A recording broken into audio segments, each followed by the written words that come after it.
Pitch ঢালা নির্জন পথে ফেলে রাখা হয়েছে গাছ। হেডলাইটের আলোয় হঠাৎ করে দেখা গেল একদল মুখোশধারী ছায়ামূর্তি। কিছু বুঝে ওঠার আগেই অন্ধকারের আড়াল থেকে অস্ত্র উঁচিয়ে গাড়ির দিকে ধেয়ে এলো একদল মুখোশধারী ডাকাত। সাভারের বিরুলিয়ার ছোট কালিয়াকৈর এলাকার আঞ্চলিক সড়কে ড্যাশ ক্যামে ধরা পড়া এই দৃশ্যটি কোনো থ্রিলার সিনেমার মতোই রোমহর্ষক।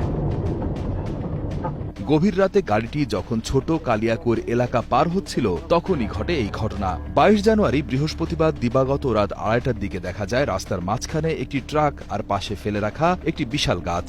গাড়িটির গতি কমার সাথে সাথেই ঝোপঝাড় থেকে হাতে ধারালো রামদা, লাঠি আর দেশীয় অস্ত্র নিয়ে গাড়ির দিকে ছুটে আসে ৩ থেকে ৪ জন ডাকাত।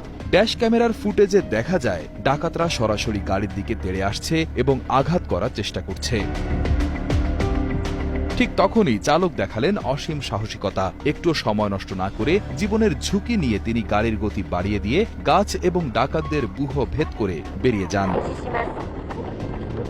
খবর পেয়ে দ্রুত সক্রিয় হয়ে ওঠে টহলরত পুলিশ। পুলিশের আগমনে ডাকাত দল পাশের জঙ্গলে গা ঢাকা দেয়। সাভার মডেল থানার বিরুলিয়া ফাঁড়ির ইনচার্জ আল আমিন জানান, ঘটনার সময় কিছু দূরেই অবস্থান করছিল পুলিশের একটি টহল দল। তারা ঘটনাস্থলে গেলে দুর্বৃত্তরা ভয়ে পালিয়ে যায়। সাথে সাথে আমরা পুলিশ ওই জায়গায় যাই, সাথে সাথে গেছি আমরা।